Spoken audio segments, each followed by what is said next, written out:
oh, geez, I mean, he sold it in 1992, and of course I stopped working there in probably 74, Mhm. And anyway, there was this stream that I went into this place early on a Saturday morning, real early, and they already had big stacks of production of ground sausages and everything. And there were great, huge geese that were, that huge, and turkeys and poultry and meat hanging everywhere. And it was just the most lavish uh, uh, feast of meats you'd ever seen. And there was also a magical white gazelle with little red tufts, and it did 3 dancing steps and then stopped and looked at me, you know. And I said, that one time there used to be our wild bird store we had in there, a little tiny little thing, and I said, "Where's that?" Well, they said it's not here anymore, and I said, "Well, yeah." Anyway, it was a wonderful dream of embodiment and everything. Hey, Wow. hey, Scott, how you doing? You like that book Das Akna Rom or whatever it is? It's called The Kingdom Without Space, and we're just about done with it. But we're getting to one of the really good parts of it, you know. So anyway, Didn't Jan say that was like one of her favorite books? but yeah, she's been writing all kinds of poetry about it, you know. Yeah. Hey, Mervyn, great to see you. Yeah, nice to see you. Now, we never know whether you're in South Africa or Lithuania. Mhm. Oh, unmute if you could. Hi, yes, nice seeing you. Thank you. Yes. Yeah. Are you in South Africa or Lithuania? No, I'm in South Africa. I'm in South Okay, Africa. great. Yeah. Okay, great. Well, Mervyn, of course, I'm gonna. Mervyn doesn't want his, when he's talking to be recorded, and we'll always unrecord it, stop it when we do that.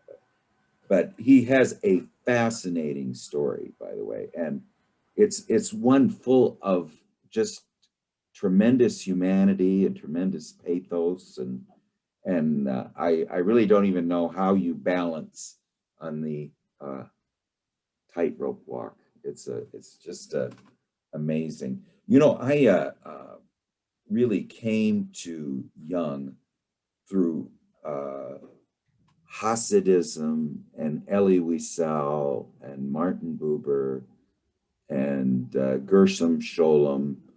And, I really studied Judaism in my undergraduate career because of the tremendous humanity that I felt in it.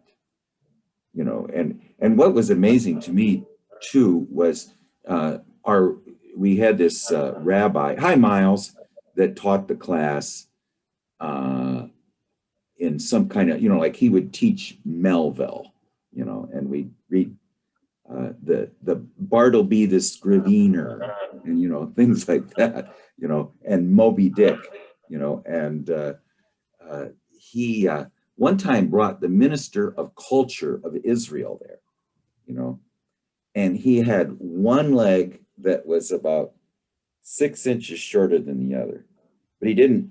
And during his talk, he would sometimes stand on the long leg and sometimes on the short leg and everything like that. But the thing I noticed that, like the Baal Shem Tov, who was the founder of Hasidism, he says even that in the universe of the Baal Shem, everyone felt as if they belonged, and it was just this sense of even the most grumpy and hard to get along with, the town grump, we still bring him into the community because he serves a role in the community. But anyway, Mervyn, thank you for sharing your story. I never got back to you because I'm scatterbrained, you know. It isn't just me. I just want to thank you. And the thing about the editing it out, I just want to thank you all because I belong to a very small group of Jungian people that we've been meeting for. The group's about 30 years old, and I've been part of the group for 12 years. And I think one of the things I learned from this group last time was that, I just got to be very aware when we're talking in a public space that is, it's got different parameters about watching what I share or how I interact. Oh, definitely. Yes. I think that was just like quite a sharp learning for me. So it's yeah, well, I am so really sorry. value what you say, and thank you for your offer to redo things. And it Yes. was a good learning for me. So thank you. Okay. Well, yeah, the only reason we do record this. Whatever I say in the group, I'm quite comfortable. I've kind of adjusted my head, and thank you for that. Yeah, well, the thing is, because we got people from, like, one of our people that is in Sydney and Australia, and it starts at 2 a.m. on Tuesday. I mean, this right now, I think, it's probably like, about 6 p.m. in South Africa, or 5 p.m. or something like that. In Sydney, it's 2 a.m. on Tuesday, Yeah. So we do, that's the reason we record it. Plus we're really just reading a book and studying it. But Jan is here. Yes, Jan is here. So we can get started. We're just finishing up the book, The Kingdom Without Space. And the more I read this book, the more it is, first of all, the protagonist in the book, whose name is Melchior, is really the author, Bruno Goetz. And what is it really amazing about this, and I think, Jan, you can even talk about this too, is the art of writing novels. It's just so amazing because this book is a dream. It's not contrived in any way, and it has so many unconscious things in it that I don't even think Bruno Goetz was aware. And remember, Exupéry in The Little Prince was pretty much writing a primer of Jungian psychology and didn't know it. And what I see here, and before we just get started on lecture 11, between von Spratt represents Freudian and Adlerian psychology, and Foe represents Jungian psychology. Now there's nothing you need both, but it really is it comes in when von Franz does the diagram between the two. But anyway, we'll just start on lecture 11, and it's good to see Scott here and Miles. I know you're always really busy, so we'll just get started on it. I don't know, oh, wait, Carlos. I keep trying to admit Carlos. There we go. Okay, hi, Carlos. I thought you were in the meeting, but I see you weren't. So anyway, well, we'll just get started. Where we ended up last time was this dream session where von Spratt suddenly has 7 women. He's this person of reasonableness who's supposed to be opposed to the renewal and the magical aspects of Foe, and yet he is producing these hallucinatory tricks. But they kind of illustrated who he was, because he splits up. He has 7 women appear, dances with all of them, and he's the 8th. So what von Franz says is that this was, and Bruno Goetz was very familiar with that alchemy. This is in a lot of alchemical emblems, the alchemical pictures. of the seven planets who are represented by women, and then the von Spratt is the old sun. So there was, the moon, and she says it could be either the metals or the planets. There's the moon, who's silver. Venus is copper. Saturn is lead. Mars is iron. Jupiter is tin, and Mercury is quicksilver. And then he's the old sun god, surrounded by the seven planets. So now what he's representing is really the tired old Weltanschauung, or the world view of Christianity, but not really Christianity. It's sort of European, a European culture that happens to have Christianity involved with it, because there's pagan aspects to it, but he represents that aspect which has become rigid and moved into consciousness. Once it's moved into consciousness, it becomes normality and rigid.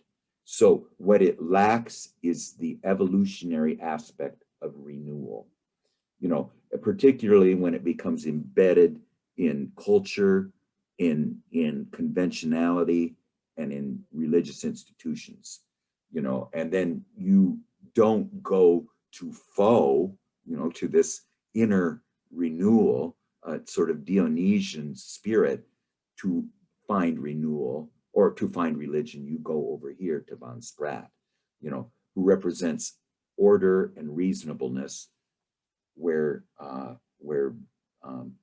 Faux represents this aspect of renewal. And that is, he's going on about this too, that, and this is very interesting for you who interpret dreams, is the doubling of von Spratt. Von Spratt becomes two. And what von Franz is saying, what does it mean in a dream when you see a figure doubled? You see two anima figures, or you see two shadow figures. That means they're very close to the border of consciousness, okay? They want to become conscious. So if you see two shadow figures in your dream, that means that the shadow wants to be assimilated into ego. It wants to become conscious. When you see two anima figures, that means that it wants to be differentiated and assimilated into ego, so that ego is conscious and not unconscious of the anima within. And so that the ego is conscious of the shadow and not unconscious of the shadow within. And that's what the doubling means. But she says this very interesting thing, that it can't happen unless the opposite has appeared. So the only time that von Spratt can double is when Faux appears. Because when Faux appears, he shows the aspect of that von Spratt is this and not that. Von Spratt represents conventional culture, and Faux represents this wild renewal aspect of the aspect. Now, this is very interesting for anyone who does dreams. But anyway, von Spratt really represents as the old sun, the old king who's lost the water of life and must be dethroned. In other words, you cannot find the water of life in conventional religion. And she says that there's this aspect of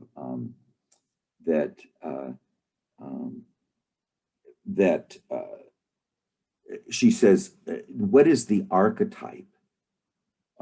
Here's this beautiful part. If von Spratt represents the Christian worldview and is doubled, what is the other aspect?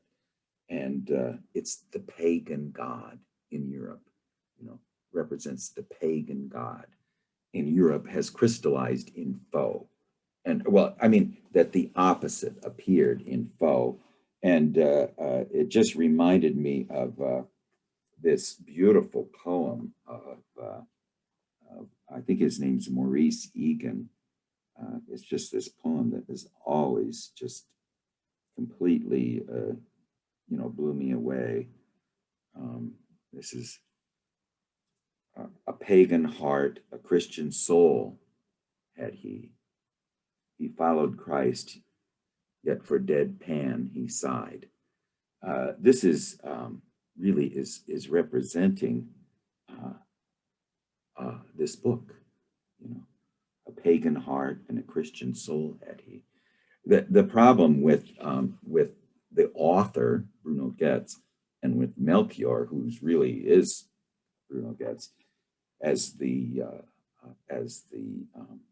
Exupery and the Little Prince were somewhat identified, is that he goes from one pole to the other. And what we'll see in a second is that they form an ellipse, and so they can't be complete, and the ellipse is, let me see if I got it right here. I tried to draw it. See, this is where he is between these two, and he has to choose one. See, and he's not going to be in the middle. He needs to be in the middle of them. But she says they don't form a mandala. They don't form a circle. So they're an ellipse. Oh, hi, Jordy. I just see that the only way that you can form a circle is to have the young anima on the opposite of faux and the mother anima on the opposite of von Spratt, which is totally missing in this book. And it really is the tragedy of the book too, we're going to go over 4 parts. One is we won't spend too much time on it, but it's the duplicitous, the doubling of von Spratt. And what does that mean psychologically? And then the second aspect is the judgment of Melchior. And the third aspect is, what does the wolf mean? And then the fourth aspect is, what does the mad orgy with the mushrooms in the decaying world mean? Bargains, the sun is rotting, the earth is rotting, get your mushrooms, and what does that mean? So those are the 4 aspects of this book, and they're just beautiful. Just such a wonderful way that she amplifies them. But anyway, the archetype behind Christian civilization, she says, no one knows. In other words, you see Christian civilization and you see how great it is, but it's not, it is what has become, and what was the image that formed it, behind it. So the nucleus of the mystery behind all these forms that we see in Christianity is absolutely unknown to us. But it sort of becomes somewhat of a hint when Foe comes along, because he represents the pagan god, which is also in those images too. So so can we ever become aware of this double aspect of Christianity? What she says is what Arnold or Toynbee and a lot of other people said, that to recognize this universal aspect of all religions. She said, he's had this prayer that started, "O thou who art Buddha, thou who art Christ, thou who art Dionysus." And she says this attempt at relativity doesn't have much chance of success, because the very essence of religious experience, that it has some compelling character that pervades every aspect of our life. And that this, she says, it seems like a more of an intellectual realization rather than something that really just hits you. And she says that really the only solution that she sees is that each person finds it for themselves. You know, I mean, and they realize that what is valid for them is not valid for others.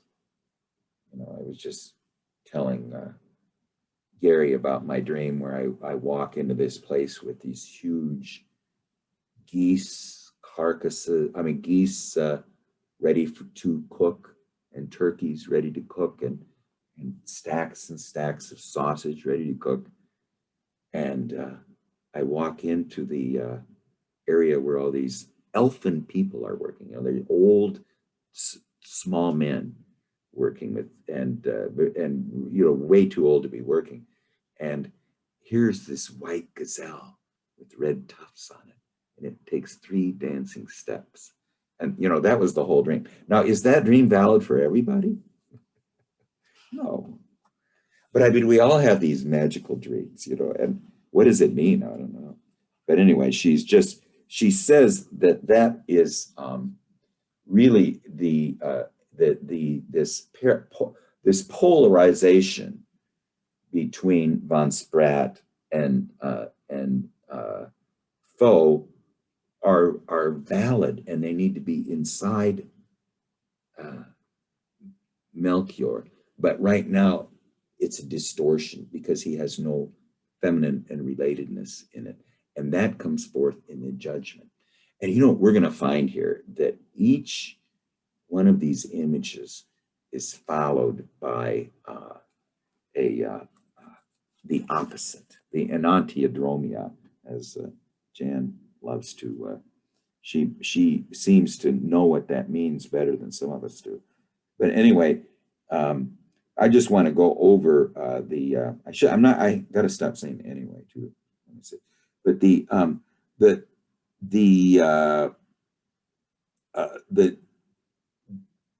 judgment is really interesting. Melchior decides on behalf. All he had to do is knock on the door, and it would open, and there would be the magical world of von Spratt, the somewhat eternal realm of von Spratt. And so he decides to knock on the door. And at that moment, he hears beautiful music, sees columns appearing, a big gate opens, the sea and quiet waves, a great white bird spreads its wings and approaches him, and he sees a sailing boat coming towards him. But then everything becomes quiet and dead. And he's in the realm of Melchior, of von Spratt. And he hears voices that he thinks are of his wife, of Trumpelsteg, his friend, and Professor Cooks. And then dark figures appear from all sides. A muffled voice cries, "Seize him, seize him." And somebody catches hold of him from behind, and a black cloth is put over his face, and he faints. And then he's lying bound on the deck of a little ship, and with immovable figures sitting behind him. And a storm comes up, and they are tossed ceaselessly. Hours pass, no one speaks. Then a torch is lit, and in the forepart of the ship, a giant man makes signals. Now, who's in charge here? When you think of all this stuff, this is just amazing. That it's just so Kafka-esque. In the castle, who's in charge? In the trial, what am I charged with? It just has that sort of aspect to it. And before landing, a black veil is again put on his head. He comes to land. There's endless passages, and sometimes he hears the sound of a door. He's astonished. Now, this is the dream-like quality of this. That this is not something that we could write in normal everyday reality, and no one could. This this is written, a great writer, I think a truly one who is an artist of this genre is not operating in time and space when they write that. And what we read is not coming from them, they are the opening through which it's pouring. I mean, you just can tell that in this. And anyway, he finds himself in a big hall decorated with red velvet, and behind it is a large table with 3 veiled people dressed in red. And along the walls sit all the people he's ever known in his whole life are lining the walls. And they're looking at him very severely and whispering among themselves. And Melchior asks, who has brought him here? And there's no answer. I want an answer. You stand before your judges, Melchior, somebody says. And Melchior looks around, recognizes friends and enemies, relatives, neighbors, comrades, and maid servants, shopkeepers, and all their faces are gray and covered with dust, and their mouths wide open and black, their lips bluish. They're all dead. Obviously, they're all dead and come back from the tomb. He looks for his wife, and he sees her standing in the front row, looking at him with mad, demanding eyes. And then he sees Professor Cox with his red beard, Trumpelsteg and others, and Mrs. Cox's beautiful legs now look like sticks. His wife says, you never wore the slippers, which I spent a whole year embroidering for you. You never loved me. You were never interested in my chemical discoveries, but you were always concerned only with your own. And Trumpelsteg says, always when I had an idea, you picked my brains, used it for yourself, and I was left empty. And then Mrs. Cox says, you never admired my beautiful legs, and now they become like sticks. You were heartless to me. So one after another, they all accuse him. And they keep appearing around him. He sees his mother's suffering face, his father's face. An old great aunt says, you laughed when I read you the poems out of my albums. I showed them to nobody but you laughed at them. So everything I loved died with me. And then he sees the friends of his youth, including the girl that he loved, Henrietta Carlson. And he walks up to her, and she wants to walk up to her. Are you here too? But others come between them. And then even the apple woman is there. And she says, he always went away. I sat at the station. I saw it. I know. And so they all begin to murmur in a hostile way. I mean, everybody's against him. Obviously, the jury's condemning him. And the judge says, do you admit your guilt? And Melchior says, yes, I am guilty. Every step I took was wrong. We kill while we live, but who wants to be the judge? And the judge says, you deserve the death sentence. You must die. And so just skipping to the end, here he says, a loud cry goes up from the people, but at that, he goes up to put his head on the block, and there's a great excitement, but just at the moment when his head should be cut off, he looks up and sees the white bird approaching, and that gives him courage, and he seizes the sword and kills the executioner. And a loud cry goes up from the people, but at the same moment, the sea breaks in with a great wave, bringing a horse which halts before him. He had just time to mount and ride away before everyone is engulfed by the sea, by the unconscious, and he hears their cries and they drown. Now, they didn't really drown. They were just swallowed up by the unconscious. And so it ends up that he is the horse. He finds himself,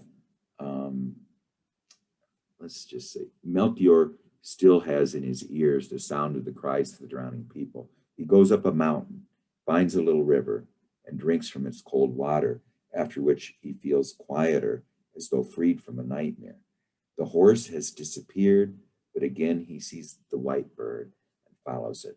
He still feels that there's an abyss behind him, which seems to be following his every step, but it never quite reaches him. The night is cold.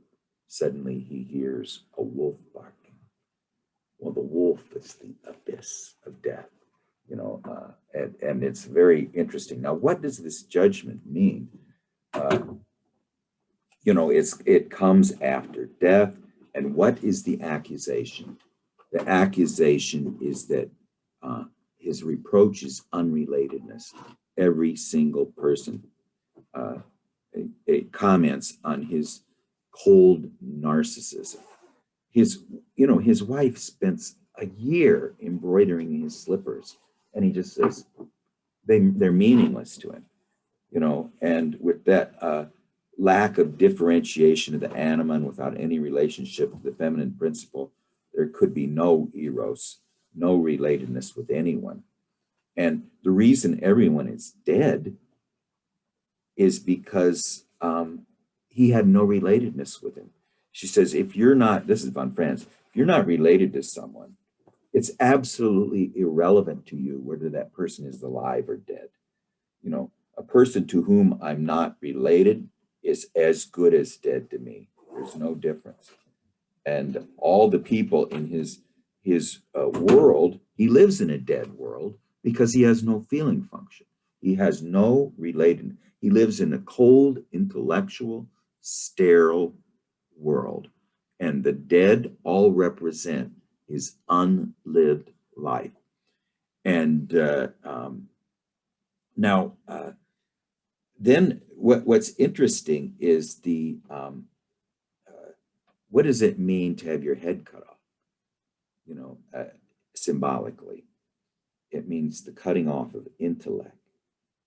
And is it good that he escaped that? And von Franz asked that to her seminar audience, and says, no, he should have went through it. And yes, he should have went through it. And so what does the white bird represent that came and distracted, gave him courage? It represents the false spiritual attitude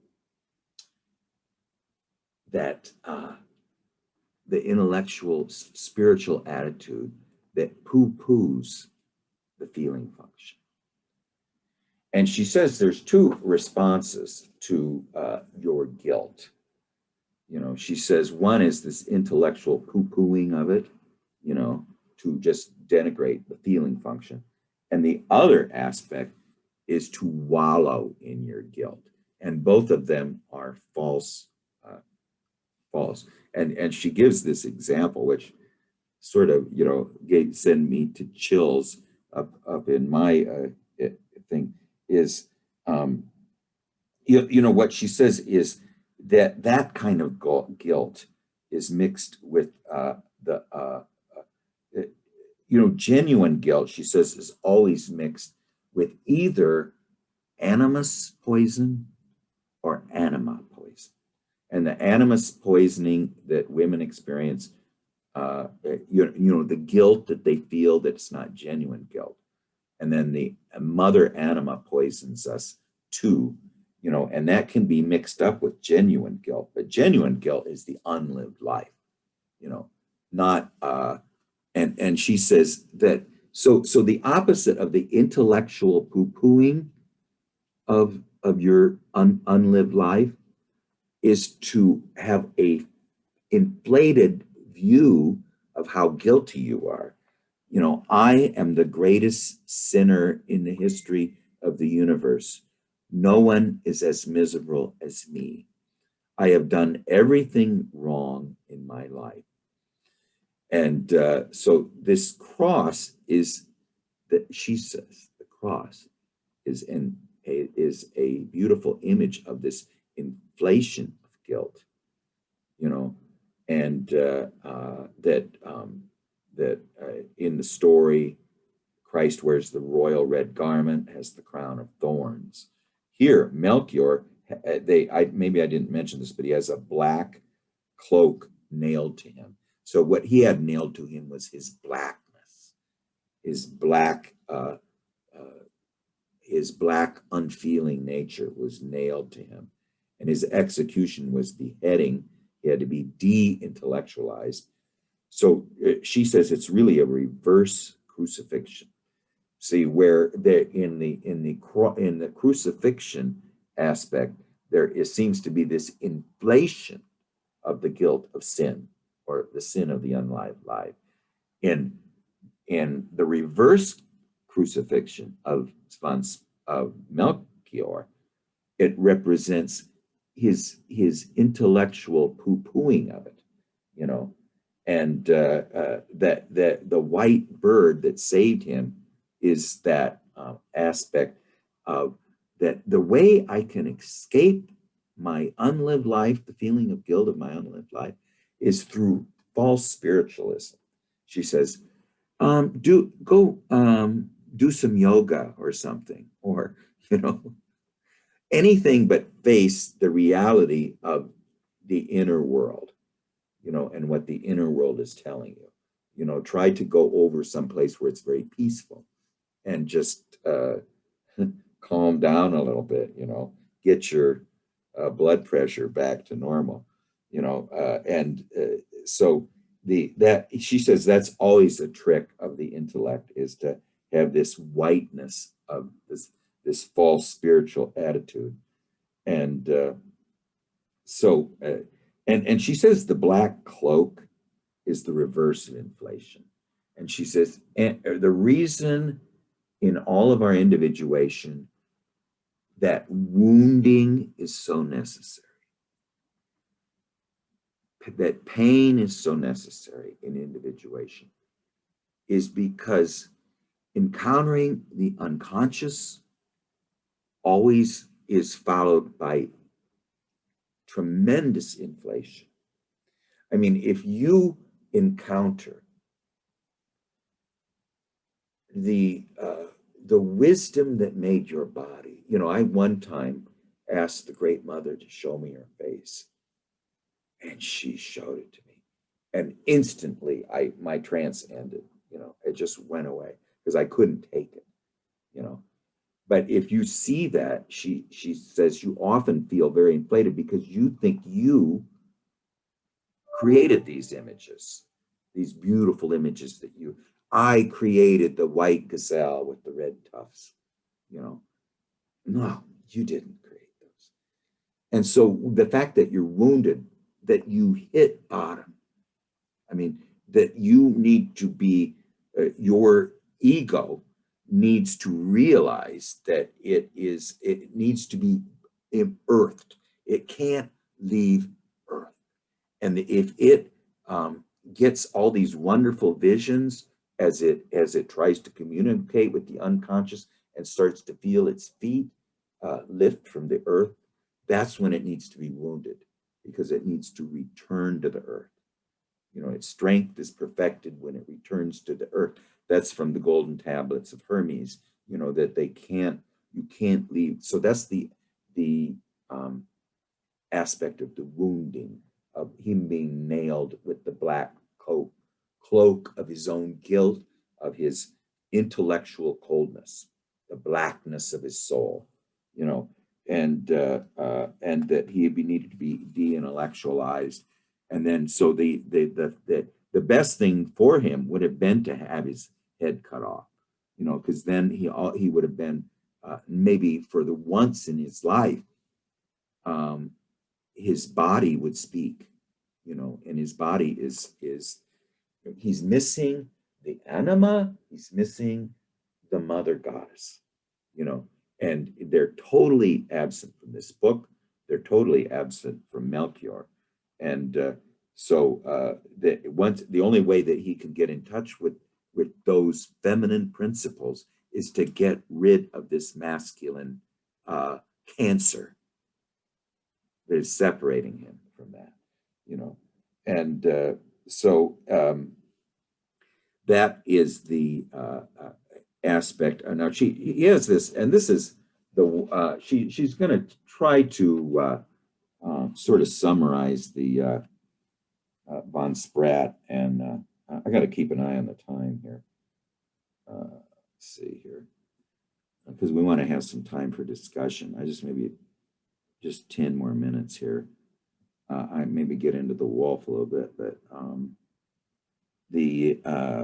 this thing here. Okay. All right. Okay. So now she just has this little table of von Spat. I keep calling it Sprat. That's von Spat. Means late. Okay, so he represents the stars, the firmament, and music. And then he also represents spiritualization, ghosts, and power and order. And then he is the spirit of conventionality somewhat, or the norm of the norm. Of course, the power and order tells you mostly what you need to know. And then Foe represents the mother, the trees, the mother or the feminine principle, let's say, the trees, rootedness, being close to the earth, animals, the body, the instinctive part of us, not outside animals, but our wisdom body. You know, I mean, our bodies, I mean, I think this is what that dream of me seeing all this meat all the time is telling me, that only through flesh, my God is in my flesh. It's not up here in this place. You know, follow this white gazelle. It is our most holy representative of our body, of your body. That's your God, you know. And then, of course, youth, the divine child, which is represented by the boys, you know. Now, compare that with this little chart that von Franz, this is from a talk that she had, where she sort of summarized the difference between Freud and Jung. Now, on that other one, you see power and order, that was somewhat represented Gerhard Adler, you know.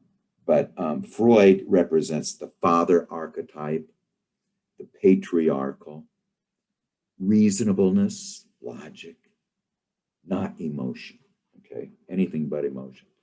Mastering the unconscious. I mean, mastering the unconscious.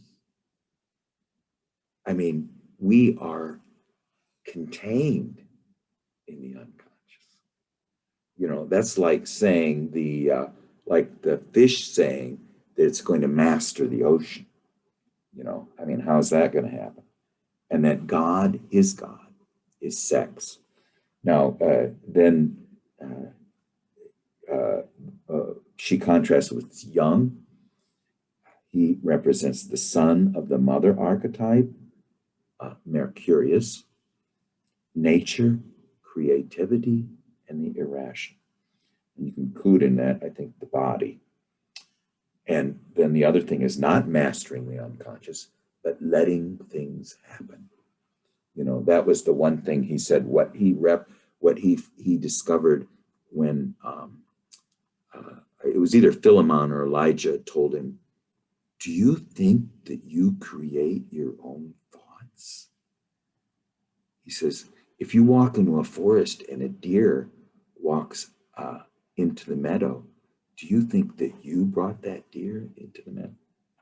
So you think you brought that thought into your head. And he learned what he called psychic objectivity.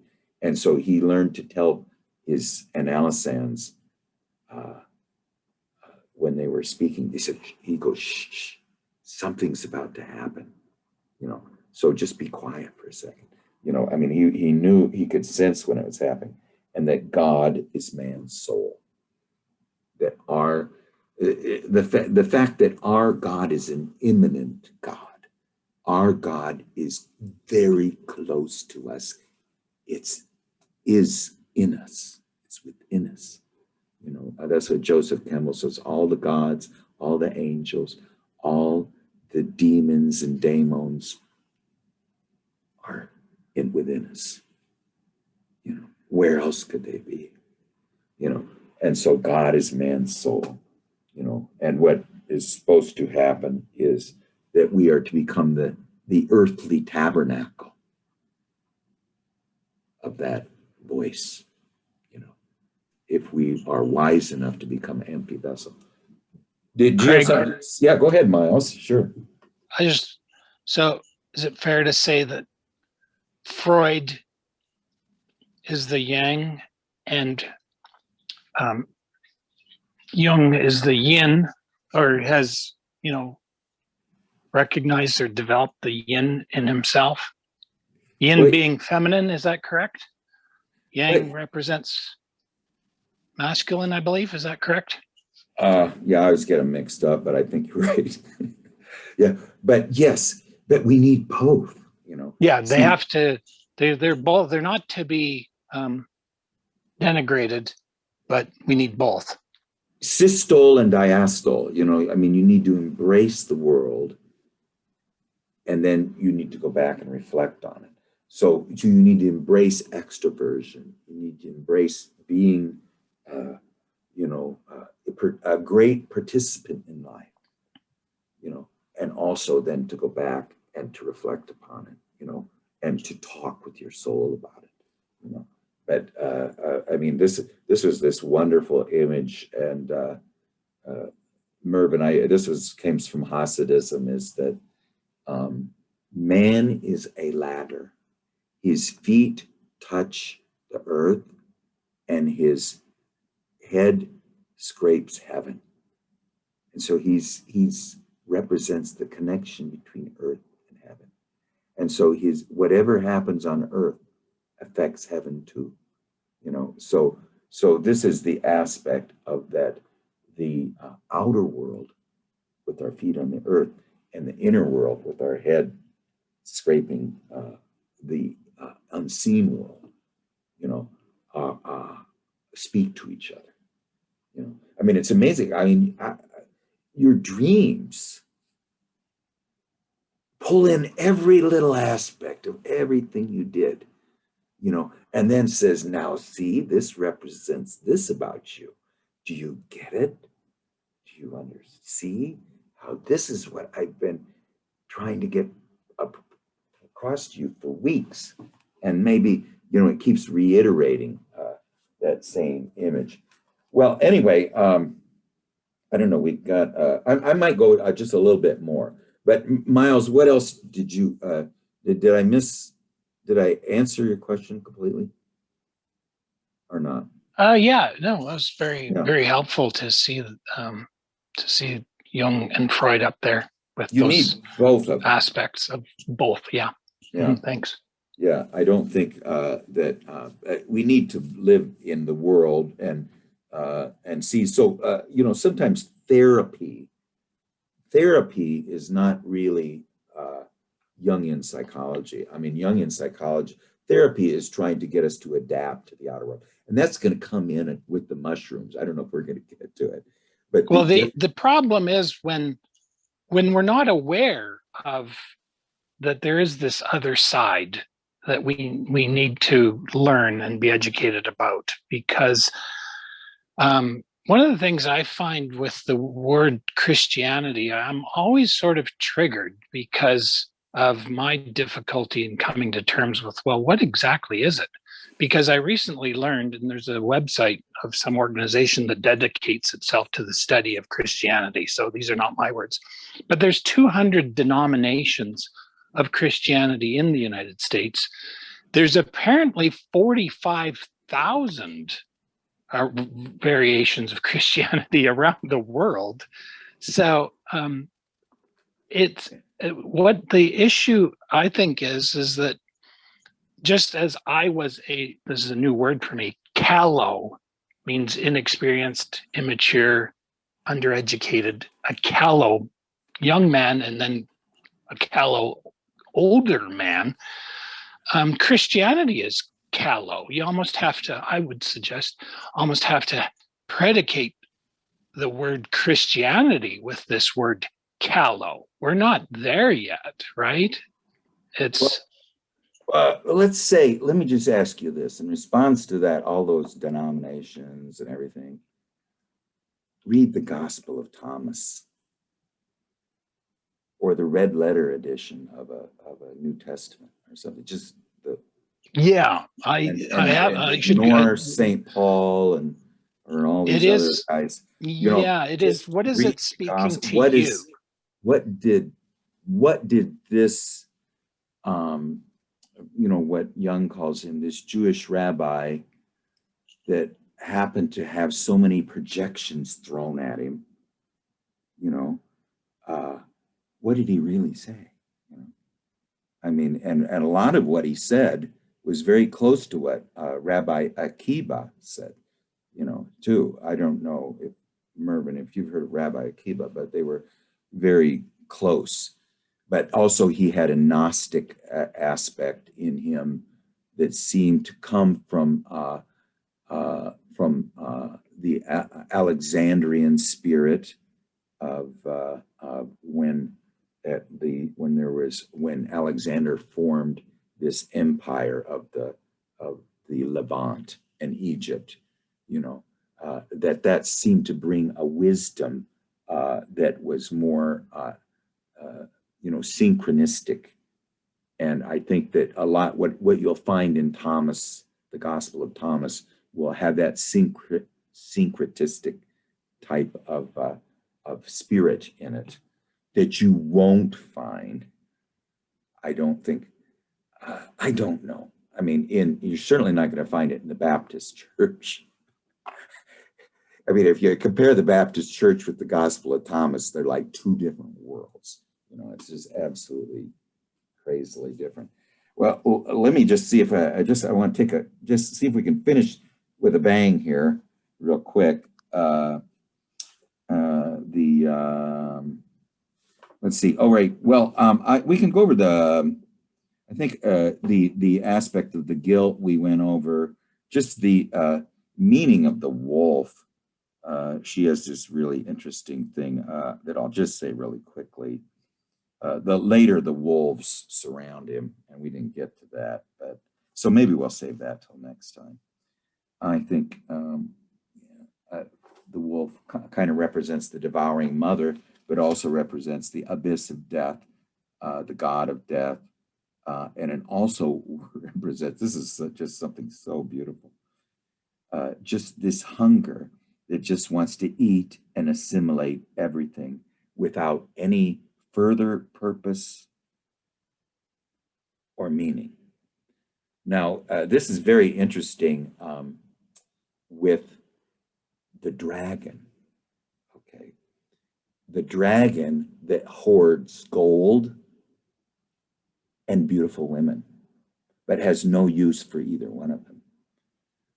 I mean, and this is, Jung says when we go into the unconscious, he says really the drives that I find there, the drives, not the archetypes of wholeness.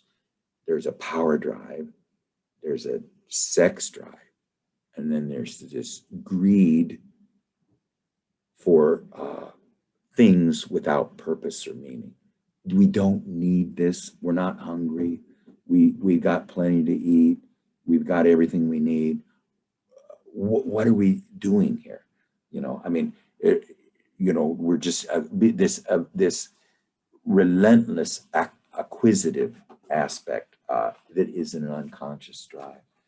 But anyway, why don't we we got about 20 minutes and we can just hear a little bit from everybody, and I'm anxious to hear from everybody. And let me see if I can get a gallery view here so I can just go around the gallery. Miles, did you want to just take a short minute and just, it doesn't have to be about this. We didn't get very far. We'll finish it next time. But next time we'll have to finish the wolf and the mushrooms. But do you have anything that happened to you or that you want to talk about? That's Well, just briefly, my biggest epiphany. I'm in Canada, and we're grappling with a number of really serious issues. Really want to compare it to anything, but for example, we have Mervin's from South Africa. And Jordy's from Spain, and Carlos is from Mexico City. Yeah. So the reason I'm just thinking of South Africa is because not too long ago, Canada was, I would have to go back in a bit of history, but when South Africa was trying to come to terms with apartheid and going through truth and reconciliation, I would say that Canada back then was very much guilty, or it was very much in possession of a dark shadow that such that it had no right to be sanctioning South Africa, because Canada needs to be sanctioned itself, and so the treatment of Indigenous people is really coming to the fore, and so we now have a truth and reconciliation process that we're just beginning. And one of the epiphany that I had was that there has to be a reconciliation within the settler population, within the religious communities that came to Canada. They have to reconcile among themselves, such as we're talking about, and then there would be an opportunity to go forward to truth. So strange as it may seem, I'm now proposing that there has to be reconciliation, not with the Indigenous people, that only can come later, but there has to be a reconciliation among Christianity primarily, and then it would be we would be equipped to seek truth. So I don't know if that makes any sense, but that's where I'm at. Yeah, well, I don't know. I mean, Mervin can speak to that, but it's a very painful thing for me to talk about, really, is, because I don't know. It's just very difficult. Don't you think, Mervin, too, right now, it's just, there's a pain, still a lot of, it doesn't seem to, I mean, I don't know. Just the history of South Africa is, even now, is, I don't know. It just makes me grieve, not just for the, what do you have any thing to say about South Africa, Mervin? I mean, it's to me, I'm very torn by the back and forth of it. I just think for me that that it really goes back to the bigger picture about Jungians and that people saying things about Jung's political views, or the lack of the Jungian community really getting involved in the world, and in a meaningful way, and I think that just to come back to what Miles has been saying, that I think it's really as Jungians and as people deeply involved in the inner world. And I think for me, it's not, there's almost, I talk about the other side, or the shadow, or the twinning, that the real work of integration and individuation, it's an inner process. And I think in living in a society, and it's wonderful having all kinds of ideals, and I think we need to be part of that civil debate, and we need to play our role in terms of that. But the world, especially as we see it at the moment globally, there's a lot of reason to be quite quiet and reflective. There's a lot of concerning things going on in the world all over the show. So for me, I think on the one hand, I think there's the inner work that we're talking about within a Jungian perspective is something that you can control and something, or you can work with in a conscious way. And I think we need to, or I certainly feel that I mustn't get engulfed by the outer world. And yeah, so for me, that's a big distinction. And I think Jungian tools on a personal insight, transformational basis are extremely useful. I think it's useful in a context of working in organizational spaces and so on. But I think that it's very important that Jungians, in my account, are part of the thought processes in society, that we contribute insights from a Jungian perspective of what we see and experience out there. But I think we are actually, I don't want to use the word powerless because it kind of hands our power away. But I think our strength is about the way that we manage our inner worlds and the people immediately around us, and provide some thought management to the wider world. And I think that, to me, is a kind of a realistic space, rather than trashed in the process of everyone's craziness. Exactly. That last line was very good. You know, the thing is that what both Jung and von Franz said, that the only way that hearts change is she says, you want to change the world? She says, that's a childish illusion. She says, if you want to change the world, change yourself. And the fact that you've changed yourself, Desmond Tutu and Nelson Mandela, you'll have resonances. And I would say, too, wasn't it Botha, or who is the one that worked with Nelson Mandela? He was the one that had the transition. He was a great figure, too, in South Africa. I forget what his name was, but anyway, the fact that the person who has that resonance, it changes those around him. And if you have enough of those, what I'm saying, Mervyn, is what you just described is very rare in this day, where it's so easy. Biko the one you're talking about? The one that worked with or Nelson another person? Mandela. Was that Biko? Yeah, I mean, you know, it's a repetitive kind of constellation. I mean, in the South African context, you talk about de Klerk and Mandela. Yeah. You know, and I think, you know, Gorbachev is obviously a figure like that. Yes. All these transformational Yeltsin. people, yes, that, you know, they you know, they were incredible. Václav Havel. Yeah. Yeah, and things, and then, you know, the world crushed a lot of good intentions. Exactly. And see, that's the whole thing. You know, we can't get involved in cosmic. I mean, the thing is, first of all, if you're doing that, who is your God? It's certainly not your soul if you're doing that.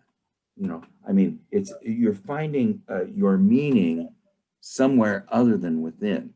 You know, now I'm not saying you shouldn't, but of course I'm an introvert and I shouldn't be listened to, you know. But I just think what what you described, Mervyn, is very rare in Jungian circles right now. I mean, Well, I think what Mervyn's demonstrating is we have to do the journey ourselves, go inside, and then speak lovingly and cautiously. You know, but we can't be, you can choose to be silent, but at some point, we have to share what we know Jung has found and discovered with people. Because, you know, if it wasn't for you, Craig, and Skip Conover, you know, I would still be a callow man, you know, because I had never heard the word individuation. I had never heard of the word synchronicity as it's described by Jung, anima, animus, syzygy, all these words. If I hadn't encountered you guys, say, what is it now, maybe 4 years ago? I don't know, my mind, I don't know what it would be like. It would have been what it was. It wouldn't be what it is now. So anyway, it's because of the sharing and not the preaching that you have done that has changed me. And then if I go out and do sharing, not preaching, then maybe somebody's going to benefit from what I have to say. It's definitely. I just want to just reiterate to Mervyn that your spirit is one that I share, and I hear hardly ever from anybody in this day and age. Now, Jordy, you come from a region right now that is having a lot of issues, and I know you're being somewhat agitated by it. I mean, last week, what do you think about the difference between inner and outer concerns, like Mervyn and Miles have talked about? Well, I would like to give a dense, short, clear statement, and I am unable to be here. Yeah. So I won't. I am concerned of what's going on in my little Heimat, in my community, my town. By extension, my continent will be, say, Europe or this part of the world. I am pissed off by a bunch of jerks and assholes who, for very petty agendas, are fucking up the whole thing unnecessarily and stupidly. Stupidly in the sense that there are very little benefits for them. But that's another issue. I was involved in politics, say late 70s, early 80s, after Franco died, which was, the reasonable thing to do. And then I opted for a professional career, not to be involved anymore. So some residual passion is left, and that's okay. I have a bunch of minor points to make about today's session. I don't know if that's the time. Oh, go ahead. It's an assortment of points. By the way, I spent yesterday morning, the whole morning, with a Tibetan trained lama with some experience in psychology, in a workshop, an invitation workshop of finding out your gift. And to make the story short, in many ways makes a lot of sense from the Jungian point of view.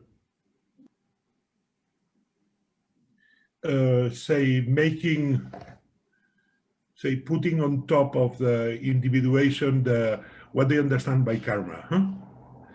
What's the role of people who had been present in your life, with them who you have had conflicts? What was in here for you? How that evolved along your life? What's left now today? And turn that around and watch a pattern. Yeah, gems. I mean, saying, say, woman or couple issues and professional issues and conflicts and frictions, etc., and make an inventory and see which now are present or how had been evolved. They invert that and look at what was needed for you on that as a pattern of growth. That was Tibetan. It's not Buddhism. It's peculiar, and I'll be honest, I am not particularly crazy, but I am curious. Now, the assortment of points. I have my notebook here. I've been in therapy with different varieties of therapy with different intensities. To make the story short, first, when I was a late teenager, say 17, 18, 19, I was in once, twice a week with, say, a pragmatic Freudian, who helped me to go through high school and join medical school and have, say, a reasonable life. And it was a foster father figure, something in between of that and elder brother. And that was a courtesy of my father, which I am grateful in a way. There is plenty of noise here. And then in moments of, say, later on in life, after divorce, going to the States and back, and to France and back, I spent 3 years in Strasbourg. And I felt that I need a couple of, say, checks. And I went to a couple of Jungian, senior Jungians. Now, my experience with Jungian therapists in this part of the world, which were medical trained with the specialty of psychiatry, and then the proper care-caring training, which is expensive, of supervision and what's not, they were, say, senior elders of the tribe. In practice, Freudian from Jungian therapy, not analysis and not counseling, therapy is not that different. They aim to make you a viable, say, citizen and human being. Persona existence. That's really what therapy is trying to do, is trying to develop an acceptable persona existence. But I think if you're a true Jungian, that's you don't even care about your persona existence. They spend too much time on the persona existence. At some point, I had an issues with a very young woman who crossed my life and was some sort of thunderstorm my inside. I could cope, but I felt that some pieces of advice with a senior female, very senior Jungian here. Mm-hmm. And I spent about 2 or 3 sessions with her, which was great. I mean, it was a very collegial, say, we were colleagues of profession, and it was a friendly, to the point, etc. What I left from that, and it's relevant now and here, is that the female anima archetypical images, human archetypical images, that is Helena, Sophia, Maria, etc., are innerly connected, according to her. And when you push your button, you activate the 4 of them. Because they drive from the same, say, well of energy. I am talking about anthropomorphic images. There are other, say, anima images. And this distinction, I mean, one thing has an anthropomorphic image, it's more accessible. It may be more confounding or confusing. You personify the inner world, yeah, and make it you name all these things, and then you talk to them, yeah, and then you take what your issues are, the personal, and you make them objective. You go neti, yeah. I get angry, but that's not me. I'm like this, but that's not me. And then you keep going, I'm not this, I'm not this, I'm not this, I'm not this. So you're objectifying the personal, but then the inner world you name, you give an anthropomorphic form to, and you talk to it. And then you learn the energies of the inner world. I mean, that's the whole idea of the Freudian analysis is aimed towards the persona existence, having a good adaptation to the outer world. A good Jungian, the kinds Mervyn was describing here, which I don't find very many of them, seriously, anywhere. Yeah. They're all quasi-secret Freudians. I mean, hopefully those people you're talking to in South Africa are more primordial, Mervyn, but they would do what you're talking about, is anthropomorphizing an inner energy and speaking with it. So what we're going to find out in this thing is that opposites must unite. Okay, this is the beautiful part that she ends with. Opposites must unite. You know. No, I disagree here. Opposites as such do not exist. We think in terms of opposites because we think in terms of representation. And we say we make a scheme, we simplify communications, even communication with yourself implies 2 elements, exaggeration and simplification, always. Normally, both of them are abused in press or in academia or with inner speech. But we're talking about, that goes to the Miles common and yin and yang. By the way, yin is feminine and yang is masculine. But according to Niels Bohr, who was a fan of Taoism, Jung respected Taoism, but he was not a Taoist himself. The motto of Niels Bohr is contraria sunt complementaria. The contraries are complementary. But again, that's schematics. It's an impressionist representation of reality, which includes tension. But the map is not the reality. And yin and yang is map, it's not reality here. That's my objection here. It's useful as far as it's useful, and can be a lot of usefulness. Now, I have an objection of Louise von Franz schema you presented, Craig, of Jung versus Freud. Yeah, I know a lot of people don't like that, but no, I mean that's what she said. I'm not endorsing it, but that's no. I mean, to the extent that's a teaching material and it's a matter for discussion, can be quite useful. But it points to a couple of things which are somewhat forgotten, which is Adler versus Jung, the issue of libido versus power as drivers.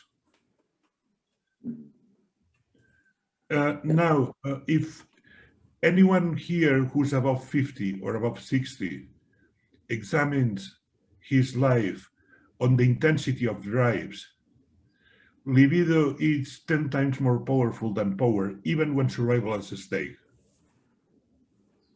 That's my empirical experience on myself and observing others. Libido, whatever that means. Not only to have a crash. It has something that I think it was Plato called the drive for transcendence, to go further. It has a special intense energy, which is not sex and its follies, it's something else. It's not a life plan, it's not reproduction. Well, Jung is the fourth chakra. Freud is the second chakra of sex, and Adler is the third chakra of power. You know, and so that was kind of the way they run it. But the second and third chakra have to do with the outer world, where the heart is the beginning of moving out of the visible world. But it's do you see it's in the middle between the inner and the outer world? It's the feeling related area, you know. So he doesn't leave the outer world, but he's closer to the inner world. But libido, both power and libido are extraversants. It's something that pushes yourself out. Yeah. With a powerful motorbike, with intense energy, and it can possess you somehow. Actually, it does possess you. I mean, you can be conscious of that, and when you are conscious, you can do something with, which is not that far from the dragon you mentioned, say 15 minutes ago. The one that wants the wolf things. We'll talk about that, because the wolf is this power drive that just wants everything and with no purpose or meaning. I mean, what is the real purpose or meaning of the power drive? You know, if you're not in a 50 with 50 members in a tribe, but you're in a city of 15 million, you know, I mean, that's, or a country of 300 million, you know. I want to turn this over to Gary real quick, but Scott, could you just introduce yourself? I didn't mean to cut you off, Jordy, but we're cutting into Gary's time here. Scott, where are you from exactly? I've seen you a lot, but I haven't talked to you. I'm sort of the absent member of a group which Scott is the admin of. I'm only loosely affiliated with it, but if that. But Scott, where do you live? And maybe tell us a little bit about yourself.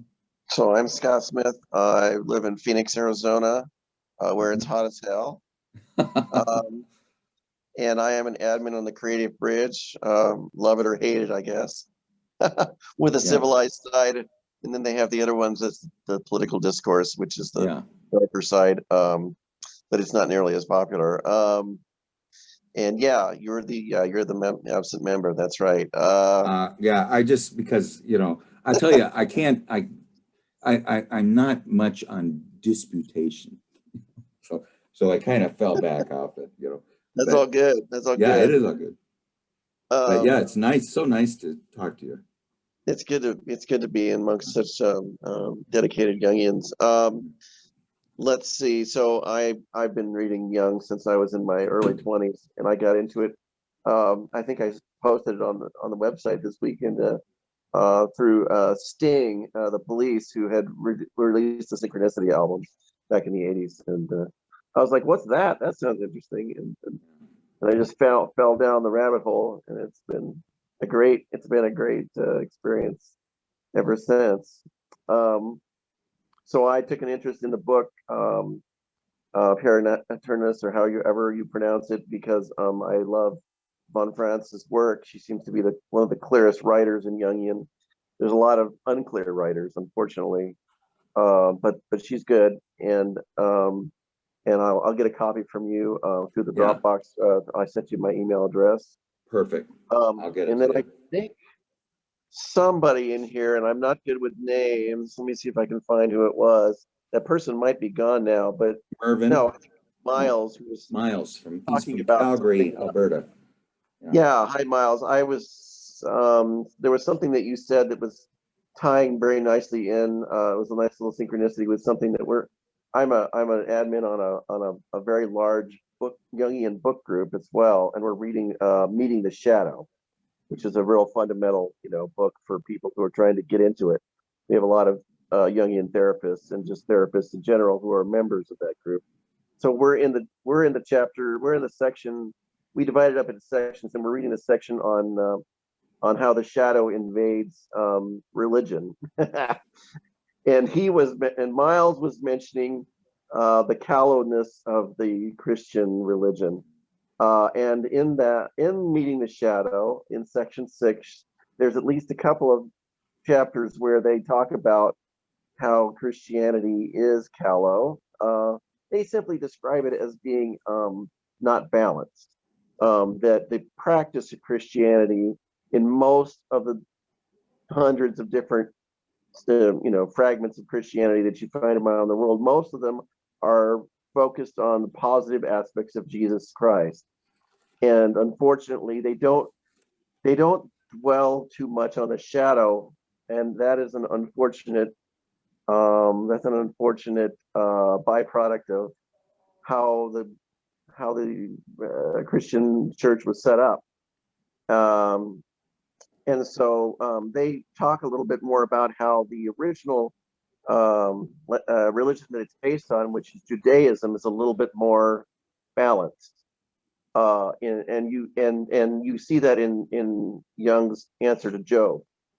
So Miles, I wanted to kind of give you some positive reinforcement in your, at least from my perspective, and everybody has their own perspective on these very nebulous ideas. But Oh, very interesting. What is the name of the Facebook group that's pursuing the book I think meeting? it's called Jungian. It's the Jungian. Let me look it up. Sure, thank Put it in you. the chat. We better turn it over to It's Gary called here. the Jungian Yeah. Study Group Bridge. Jungian Study Group Bridge. And so Okay. I named it kind of after the creative bridge. Yeah.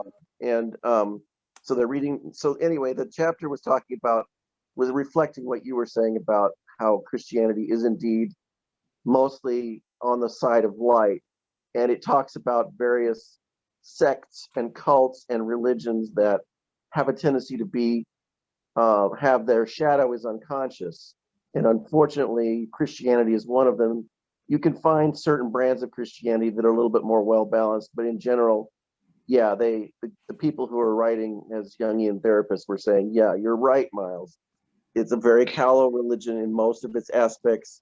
I happen to be Episcopalian, and I can tell you there's an awful lot of, light in it, and there's not a lot of dark. And so that's the problem. So anyway. Wow, great. I'm going to jump on that to group. So thanks very much, Scott. No problem.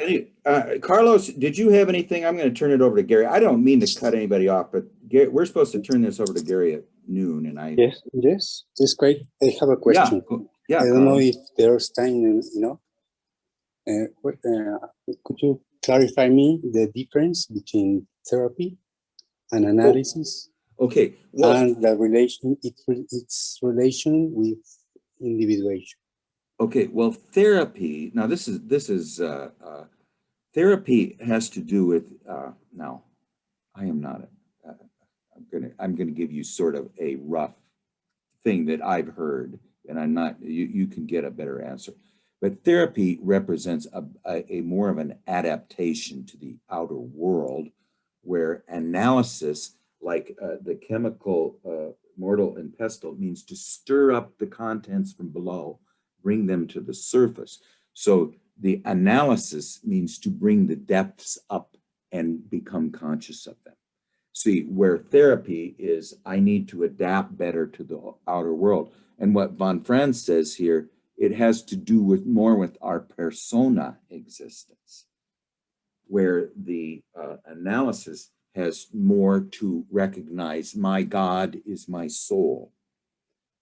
So analysis is looking inward towards the towards what I was trying to tell Jordy is that the opposites, the contraries that Niels Bohr were talking about symbolically need to not be so polarized and come closer to each other so that they are closer to the middle plane. So the center of gravity of one and the center of gravity of the other moves from their extreme poles to the middle. So that's sort of the idea between therapy and analysis. But anyway, I'm going to turn it over to Gary. Now, I just want to mention that Gary does this in the outer with a lot of people outside, but he just every once in a while he does different meditations that he does with it. Go ahead, Gary. I'm going to shut up. Oh yeah, so what I thought, actually maybe let's go ahead and just continue some of this discussion, because I thought, like, Okay. For example, one of the things that Jordy was talking about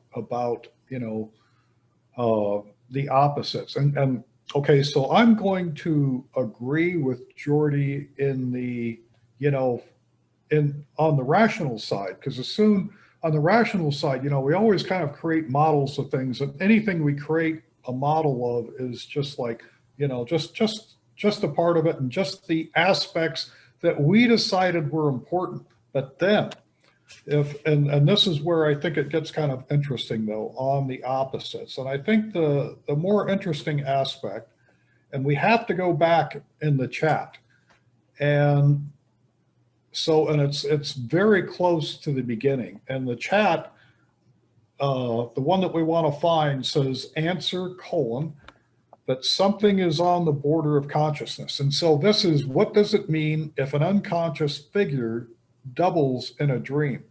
And I actually wanted to look at this again anyway, because I'm not sure I have a full understanding, because this talks about the double aspects. So let me I'm gonna go ahead and read this, and then let's discuss it. That something is on the border of consciousness. Yes, and the conditional sine qua non of realizing consciously what a content means is a realization of its inner opposite. That is this and not that.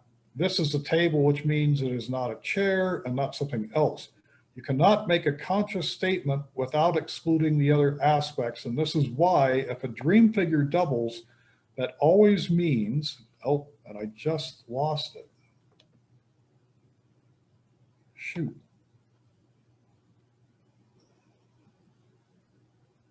Okay, here it is again.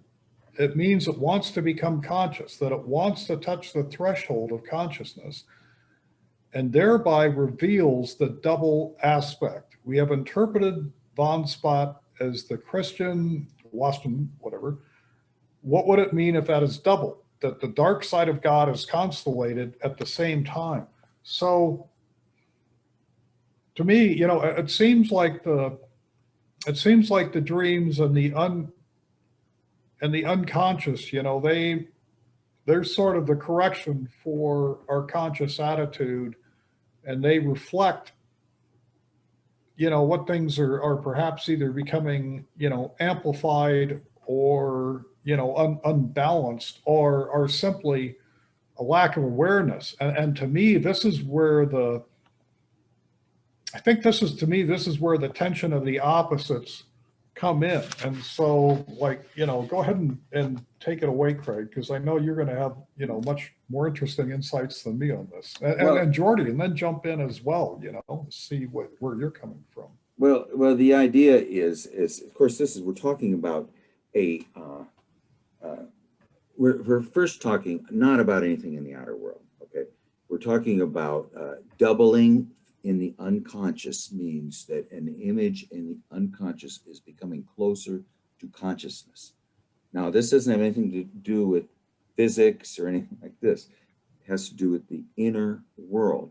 And what she's saying is the pleroma, is the potential aspect of the archetypal world, where all the opposites have yet to separate. Yet in our dream world, they do appear separately. And in art and music and literature, they appear separately.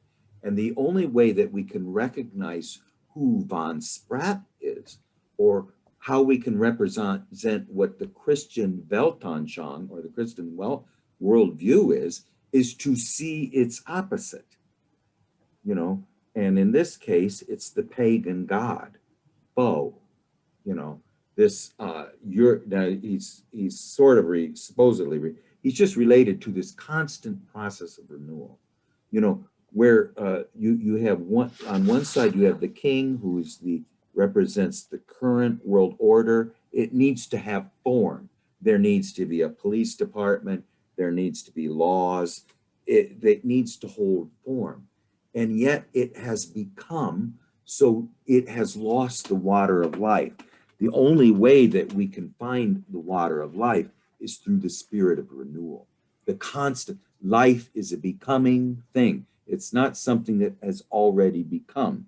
So what she's saying is that when you see the doubling in a dream, that means that aspect is getting closer to consciousness, wants to become conscious.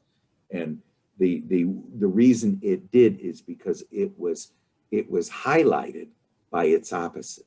Oh, here's Bo, and he's not von Spaat, So now I know more about von Spaat than I did before, because now I know who Foe is, So anyway, it is. Could you go back to, you had, one of those incredible images, and it was like there was the photograph, and then the talking about the pagan god, and then my heart, his heart was with the pagan god, but his mind was with I don't know, that isn't how it went, but that was that was just it was a poem by Maurice Egan that I thought was I really like that, and it's like, but I think that it really reflected something else as well. Exactly. Because it's like, to me, this says, like, if you have a Christian soul without a pagan heart, do you really understand what either of the other ones really are? I think this is it's such a good description of I think where you actually have to be to experience something truly. Well, the idea is going to become later through emotion. That if you don't have, that we become complete and whole only when there is a emotion triggered. If you become in love, and you say, we are one, the stars and music play when we are together, and there's no doubts, you overlook everything and you feel complete. And then she says, And then the next morning she wakes up and there's a pimple on her nose and she's lost that sense of totality, you know. But I think a better description would be a Christian worldview had he, or a Christian mind had he, because his libido, as Jordy was mentioning, his emotional aspect, his wholeness is tied up in his heart, because his heart is the guardian between it and the inner world. You know, it's very the pagan heart. Okay, now in the outer world, he has this Christian mind or this Christian soul. That's von Spat, you know, but Faux represents this spirit of renewal. The cornucopia, you know, this conduit that comes from the outer world in which all the treasure hard to attain pours into the outer world or into our soul, you know, comes from just beyond the region of the heart, you know, where the head, the intellectual aspect, cannot leave three-dimensional space. You know, reason, logic, conventionality, normality, order, and form cannot be disturbed. That represents the old king. The old king must die. He must be dethroned. So anyway, he's being threatened by Faux, and let's just read real quickly because it's only one paragraph, and then I'm going to stop this and let Gary go on to his next thing here if I can find it. Well, I'm going to ask Jordy what he kind of, you know, his take on Sure, this. go right ahead. Yeah. What does Jordy think? Jordy, yeah, go ahead. Unplug yourself or unmute. You're muted. Yes. Yeah, okay. I am working on my ego, on the health of my ego. On my ego or my persona in Jungian terms. And in this sense, here it is. I am renewing my flying license and getting my first flight tomorrow with Autogiro, some sort of amateur little helicopter. And my plans are to get the license of helicopter pilot, in addition to private pilot. And that's kind of healthy. My daughter, who works in an airline, says, if you met a pilot, he will mention that he's a pilot in the first 15 minutes of the meeting. That's true, and that's healthy. It has an element of celebration. And, you know, people get it or doesn't, poor them who doesn't get it, you know. They are missing the thing. It's sort of infantile in all its glory. How about just landing a plane?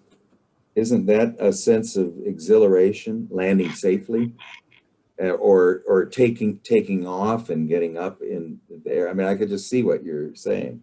Yeah, when you're new, they make some impression, but it's not that difficult. It's like parking your car. It's not that difficult. It's some sort of coordination of eye, hands, and looking at the world in a, you know, the representation in a 3D thing. Mm-hmm. Yeah, well, that's wonderful. I mean, as far as, yeah, so you're working on the outer world, and do you know what your psychological type is? Yes, I'm trying to translate. INTS.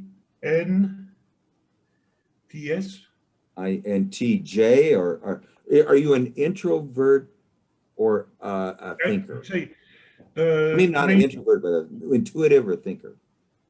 Intuitive, thinker, introvert a hardcore introvert. I mean, 19 over Okay. 20, something like that. Yeah, so I think you'd be the same as me. I'm an INTJ. So that means my extra, INTJ, yeah. Yeah. What's the spelling in Spanish? INTJ, yeah. We are Yeah. similar here. yeah, my extroverted function is thinking, but my dominant is.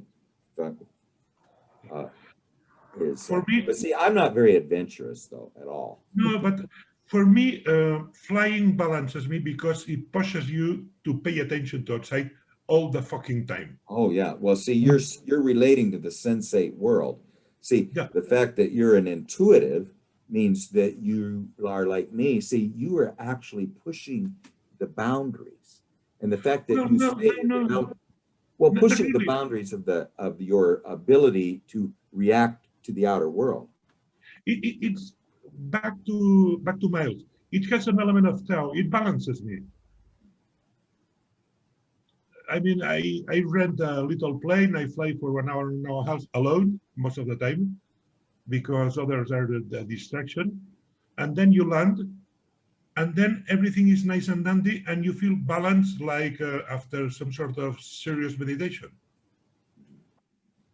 Because reality, say, is a magnet that draws the tension out of yourself to get the fucker going around. I mean, that's another issue. Hardcore profanity is part of the trade. And normally I am an educated, say a slightly preppy, Ivy Leaguer, upper class, med school, etc. So to socialize with mechanics and greasers generally and be hardcore profane, it's another element of balance, which it's enjoyable to me, with moderation. Gary, did you have anything? I wonder if Angel, did you have anything to say today, or are you still unable to unmute? I didn't mean to ignore you. Maybe you can't unmute, but anyway, Gary, you. Oh, no, I just, the whole opposites. And I thought, wow, this is so important. We should just, go into that a little more. So, One thing I'll just share that I've thought about recently with respect to the opposites is the deeper the grief that any group is experiencing, the bigger the celebration that you have to be aiming for. So grief versus celebration as opposites. I don't know, does that make sense to everybody? Yes. Like, I'm not saying you're just going to celebrate, immediately. There's the grief has to be dealt with. You have to go through it. But you always, if we're going to not commit suicide, either individually or collectively, we have to have something of a big celebration on the horizon. Yeah, but you have a reason. You have to have a reason beyond yourself to celebrate something. Celebration, you have to connect with some sort of daemon. I wouldn't say the higher up or God or something, but it has to be something powerful and beyond your, say, minor control. Yeah, And a very, very important addendum to what I just said. Yeah, it has to be celebration because there's been some significant transformation or transcendence through that grief that everybody. Another way to look at that too is that, I think for sorrow, I think this is why sorrow, demands a witness, because it has to be something outside of yourself, and it has to be a relating. And those are the two things that, can help to deal with it. Go ahead, Jordy. Well, celebration, that's an interesting and fruitful, say, not fruity too, but fruitful subject on my judgment. Celebration has to have an element of objectivity. It's nothing that you pull from your pants and celebrate. So better be, if not objective, share with some sort of community, something not to do alone, and is a page, you have to turn pages. And has to have something beyond human. I mean, it has to connect with some sort of daemon.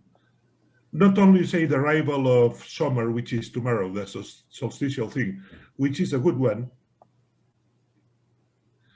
And you have to have, as Gary said, you have to have your homework done somehow. Not perfectly, not fully. You can cheat, you can get away, but say, getting something substantial here. I am in favor of celebration, and some sort of rituals can be extremely useful if there is an element of understanding. And in this sense, the Jews, who are wise and have some tradition, they indulge with, say, generous amounts of alcohol in some sort of celebrations, which, say, facilitate, say, the subtle states of consciousness, say, of the outer state of consciousness, which can be convenient here. So get, say, a couple or three gin and tonics, because tomorrow is the solstice. Yes. If you do that with a purpose, can be, I wouldn't say religious, but can be spiritual. It's amazing that it's so important in Europe, particularly in Norway, where our family comes from. You know, I mean, they're up all night, have the big bonfires down by the fjord. Well, here it's St. John. Is the St. John celebration, and we do bonfires and things, and you're supposed to burn all their things, and it's intense. It's intense. By the way, I'll share, that's personal.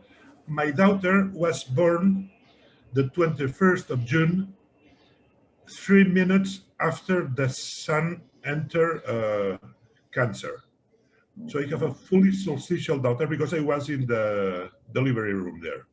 You know, most of Europe is up by around where Calgary is. It's so far north. You know, because of so they tend to see the extremes of the solstices, where, you know, in the lower latitudes we don't see it so much. You know, where it's always 12 hours for night and 12 hours for day. Well, it's an objective reality. I mean, the displacement of the sun. And the equinox and solstices are an important symbolic element in alchemy, and generally, say, Western esotericism.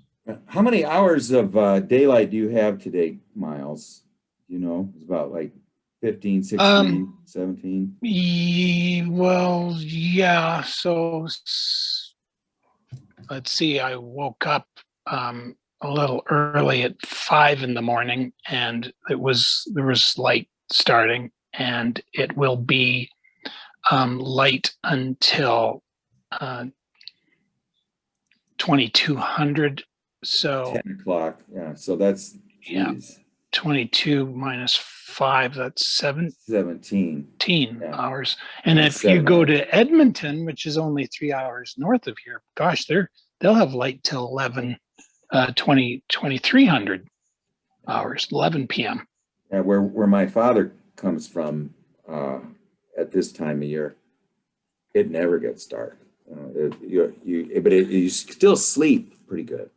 But yeah, well, there's up at 2 o'clock in the morning, it's still light out. You know, Northern Alberta is actually agriculturally very productive, even though it's that far north, because it's lower than where I live in elevation. I'm at about 4,000 feet above sea level.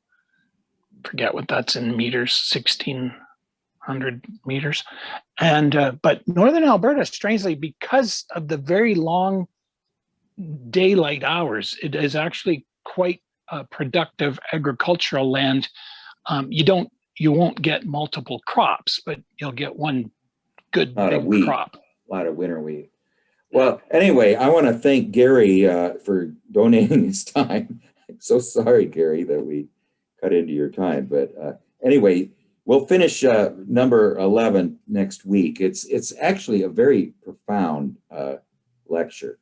So thank you, Jordy, and thank you, Miles and Gary and Carlos and Angel. We always like to have you here, Angel. So we'll see you all next time. Okay. Thanks, guys. Bye now.